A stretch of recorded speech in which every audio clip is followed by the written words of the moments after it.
సమాచారం కోసం 95 న్యూస్ ఇప్పుడు యాప్లో మీ ముందుకు వచ్చింది. వెంటనే డౌన్లోడ్ చేసుకుని న్యూస్ అప్డేట్ తెలుసుకోండి. ప్రతి క్షణం ప్రజాక్షేమం కోసం.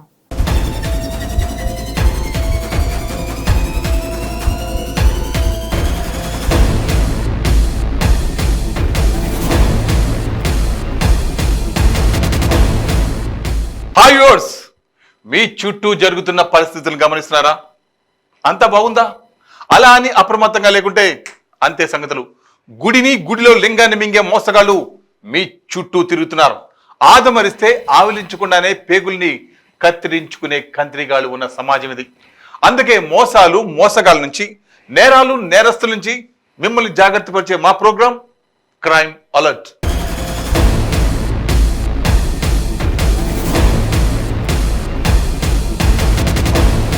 బైక్ మీద లేకపోతే కారు మీద సరిగ్గా వెళ్తాం. ఎదుటి వారు అలాగే వస్తారు అనుకోవద్దు. మనం జాగ్రత్తగానే వెళ్తాం. ఎదుటి వారి నిర్లక్ష్యం ఒక్కోసారి మనం ప్రాణం మీదకి రావచ్చు. ఇది అసలే చలికాలం. రోడ్డుపై మబ్బు కమ్మేసి ఉంటుంది. ఎదుటి వాహనాలు కనిపించవు. అలాంటి రోడ్డుపై వెళ్తున్నప్పుడు తప్పనిసరిగా లైట్లు వేసుకోవాలి. ప్రాణం చాలా విలువైంది. మన కోసం ఇంట్లో వారు ఎదురు చూస్తూ ఉంటారని మర్చిపోవద్దు. ఎన్నో వేల కిలోమీటర్లు సురక్షితంగా ప్రయాణించి మరో 10 నిమిషాల్లో ఇంటికి చేరుకుంటాం అనే సమయంలో ప్రమాదం జరిగితే ఆ కుటుంబం బాధ ఎలా ఉంటుందో ఒక్కసారి ఆలోచించండి. అంత దూరం ప్రయాణం చేసి వచ్చిన వారు ఇంకొద్దిసేపు అదే జాగ్రత్త పాటిస్తే ఈరోజు ఆ కుటుంబానికి అంత వేదన ఉండదు కదా. అందుకే రోడ్డుపై ప్రయాణం చేసేటప్పుడు అన్ని జాగ్రత్తలు పాటించండి. బాపట్ల జిల్లా వేమూరు మండలం పమ్ని సమీపంలో ఘోర రోడ్డు ప్రమాదం జరిగింది. టాటా ఎస్ వాహనం ఆటో బోల్తా పడి 4 అయ్యప్ప భక్తులు దుర్మరణం పాలయ్యారు.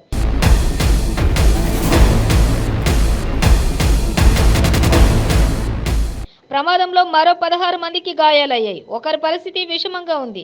గాయపడిన వారిని తెనాలి ఆసుపత్రికి తరలించారు. మృతులు కృష్ణా జిల్లా పెడన నియోజకవర్గం నిలపొడి గ్రామంకు చెందిన వారిగా గుర్తించారు.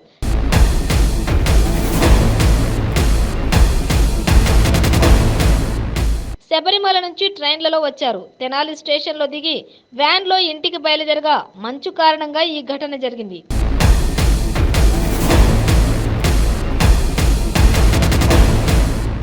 ఆ సమయంలో మొత్తం వ్యాన్లో 23 మంది ప్రయాణిస్తున్నారు. ఘటనా స్థలంలో 3 మృతి చెందగా మరొకరు తెనాలి ప్రభుత్వ ఆసుపత్రిలో మృతి చెందారు.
ఇది అయ్యప్పల సీజన్. ఎక్కడ చూసినా అయ్యప్ప పూజలు, భజనలు, అన్నదానాలు జరుగుతుంటాయి. భగవంతుడిపై భక్తి ఉండాలి. అది తప్పు కాదు, తప్పు కాదు కూడా. దాంతోపాటు మానవత్వం అన్న విషయం గుర్తుంచుకోవాలి. మనం మనుషులు కదా, మానవత్వం మర్చిపోవద్దు. ఎందుకంటే దేవుడిపై భక్తి అందరికీ ఉంటుంది. అందరం ఆ దేవుణ్ణి నమ్ముతాం. పూజలు అనేవి 10 రోజులు ముందుగానే నిర్ణయిస్తామో కానీ చావును అలా నిర్ణయించలేము.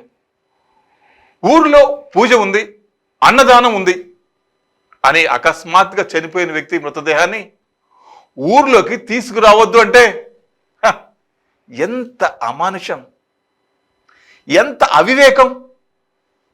అసలే కుటుంబ సభ్యులు చనిపోయిన బాధలో వాళ్ళు ఉంటే ఆ డెడ్ బాడీని ఊళ్ళోకి తీసుకురా వద్దు అనడం అసలు ఏ శాస్త్రంలో ఉంది? అలా చేయాలని ఆ దేవుడు చెప్పాడా? అందరి దేవుడు చెప్పేది మానవ సేవే మాధవ సేవ అని. ఆ విషయం మర్చిపోకండి. మానవత్వానికి మచ్చ తెచ్చే ఈ ఘటన తిరుపతి జిల్లాలో జరిగింది. కళ్ళల్లో నీళ్లు అందరికీ తెప్పించింది. తిరుపతిలో అమానుష్య ఘటన చోటు చేసుకుంది.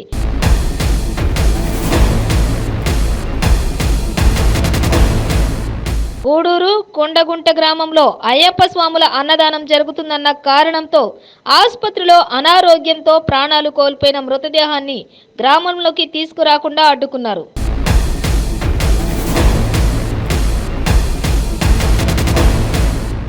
దీంతో రోడ్డుపై మృతదేహంతో బంధువులు ఆందోళనకు దిగారు.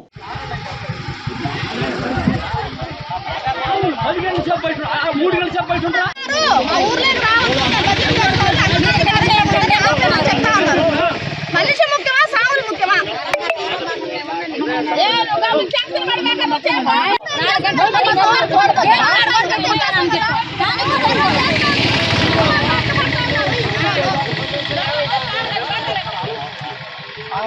కొట్టుకుంటున్నామయ్యా, మమ్మల్ని పానీ కూడా సర్పంచి మమ్మల్ని అధికారుల దగ్గర మళ్ళీ ఇచ్చేసి ఊరికి రావద్దని ప్రకటిస్తున్నారు. మీరు ధర్మం చేయండి, మేము పాలవలసింది మా ఇంటికి.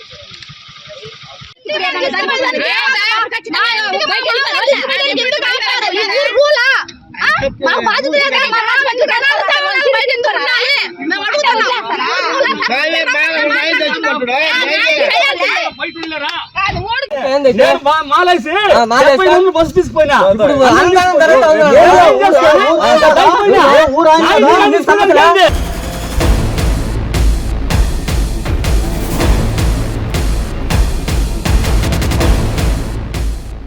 మీరు బైక్ ఇన్స్టాల్మెంట్ లో తీసుకున్నారా?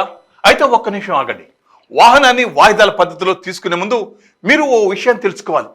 ఏదైనా అనుకోని కష్టం వచ్చి వాయిదా కట్టలేదనుకోండి, మీరు ఎక్కడ ఉన్నా మీ పైన దాడి జరగవచ్చు. అదేంటి అనుకుంటున్నారా? యా, నేను చెప్పేది అక్షరాల నిజం. నగరాల్లో వెహికల్ రికవరీ ఏజెంట్లని, సీజింగ్ ఏజెన్సీలని ఉంటాయి. వీళ్లకు చట్టాలు పట్టవు. వాయిదా కట్టలేదా, మీరు ఆసుపత్రికి వెళ్తున్నా సరే బండి గుంజుకొని పోతారు. ఒక్కవేళ మీరు ఇవ్వలేదనుకోండి, 10 మంది బ్యాచ్ దిగుతుంది. ఏం చెప్పినా వినరు, దాడి చేసి బండి ఎత్తుకొని పోతారు. ఒకవేళ మీరు పోలీస్ స్టేషన్కి వెళ్ళారనుకోండి, అది మీకు కొత్త ఏమో, వాళ్ళకి అసలు కానే కాదు. అక్కడ కూడా దాడి జరగవచ్చు. అందుకే బండి కొనే ముందు ఇలాంటి వాళ్ళను దృష్టిలో పెట్టుకోవాలి. నేను చెప్పేది నమ్మరా? నేను చెప్పేది నమ్ముతున్నారు కదా? ఒకవేళ నమ్మలేదనుకోండి, అయితే ఒకసారి చూడండి. రంగారెడ్డి జిల్లా రాజేంద్ర నగర్ అత్తాపూర్ లో ఫైనాన్స్ కంపెనీ రికవరీ ఏజెంట్స్ రెచ్చిపోయారు.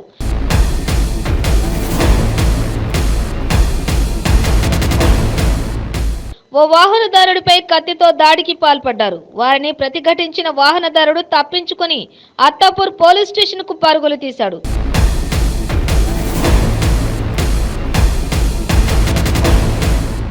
పోలీస్ స్టేషన్ లో వాహనదారుడిపై మళ్లీ దాడికి పాల్పడ్డారు ఫైనాన్షియర్. ఈ దాడిలో ఓ మైనర్ బాలుడికి గాయాలయ్యాయి.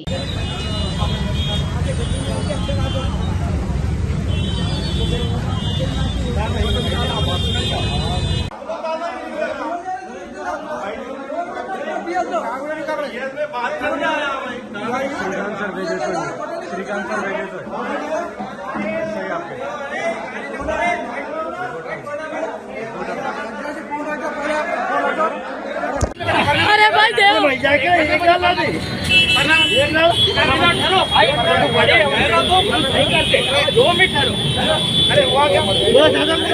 बुला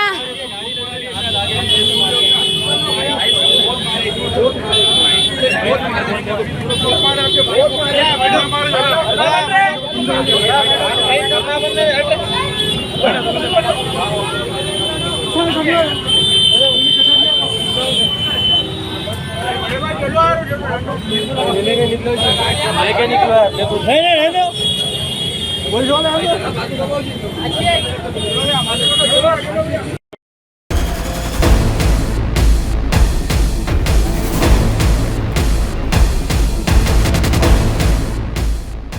ఒకప్పుడు మావాడు దుబాయ్ వెళ్ళాడండి అని చెప్పుకునేవాళ్ళం. పరిస్థితులు మారుతూ వచ్చాయి. ఇప్పుడు మన దగ్గరే బోల్డ్ అవకాశాలు ఉన్నాయి. అయినా కొంతమందికి ఆ అవకాశాలు దక్కడం లేదు. దాంతో విదేశాలపై ఆశలు పెంచుకుంటున్నారు.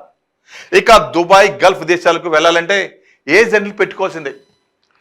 ఈ ఏజెంట్లు ఎక్కువగా నిరుద్యోగుల్ని, మధ్యతరగతి వారిని, ఆర్థిక సమస్యలతో బాధపడుతున్న వారిని టార్గెట్ చేస్తారు. డబ్బులు ఆశ చూపి గల్ఫ్ దేశాలకు పంపుతాం. అక్కడికి వెళ్ళాక తెలుస్తుంది అది ఒక నరకమని. అక్కడ ఒక్కరోజు ఉండలేమని, వెనుక్కు తీసుకుపోమని అదే ఏజెంట్కి ఫోన్ చేస్తే పట్టించుకోడు. అక్కడ వెళ్ళిన వారు చాలా వాళ్ళ యొక్క బాధ వర్ణనాతీతం. అక్కడ ఉండలేక, ఇక్కడికి రాలేక నరక యాతన అనుభవిస్తూ ఉంటారు. ఆ బాధ ఎవరికి చెప్పుకోలేక, లేకపోతే ఎవరికి చెప్పుకోలే అర్థం కాక చెప్పినా లాభం ఉండదు. ఆ బాధలు భరించలేక తను చాలిస్తూ ఉంటారు. బిఆర్ అంబేద్కర్ కోనసీమ జిల్లా రాజోలు మండలం శివకోటి గ్రామానికి చెందిన కోట వెంకటలక్ష్మి అనే మహిళ నన్ను దుబాయ్ నుండి తీసుకెళ్ళండి అని కుటుంబ సభ్యులను, అక్కడ ఏజెంట్ను ప్రాధేయపడింది, బ్రతిమలాడింది. ఎవ్వరూ పట్టించుకోక తన బాధ, తన గోడు ఆలకించకపోవడంతో లాభం లేదనుకుని ఆత్మహత్య చేసుకుంది. విదేశాల మోజులో కష్టాలు కొని తెచ్చుకోకండి. మన దగ్గరే చాలా అవకాశాలు ఉన్నాయి. వాటిని ఉపయోగించుకొని హాయిగా జీవించండి. మస్కట్ దేశంలో షేక్ ఇంట్లో పని ఒత్తిడి తాళలేక బిఆర్ అంబేద్కర్ కోనసీమ జిల్లా రాజోలు మండలం శివకోటి గ్రామానికి చెందిన కోజా వెంకటలక్ష్మి అనే మహిళ ఉరేసుకుని ఆత్మహత్యకు పాల్పడింది.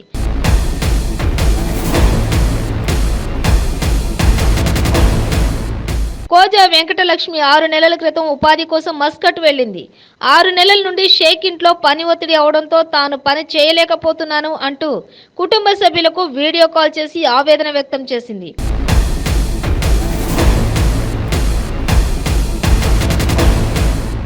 తన భార్యను ఇంటికి పంపించేయండి అని గల్ఫ్ పంపించిన ఏజెంట్లు జిలానీ, రవిలను చాలాసార్లు వేడుకున్నా వారు కనికరించలేదని వెంకటలక్ష్మి భర్త నాగరాజు ఆరోపించారు.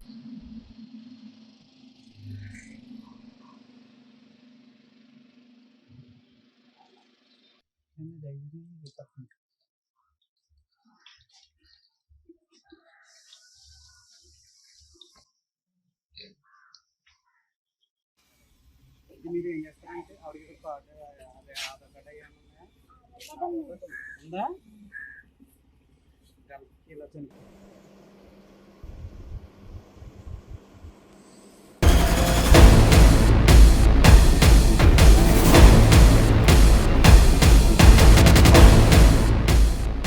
సో వ్యూవర్స్, ఇది ఇవాల్టి క్రైమ్ అలర్ట్. మరిన్ని క్రైమ్ న్యూస్ తో మళ్ళీ రేపు ఇదే సమయానికి మీ ముందుకు వస్తుంది క్రైమ్ అలర్ట్. చూస్తూనే ఉండండి 95 న్యూస్. ప్రతి క్షణం ప్రజాక్షేమం కోసం.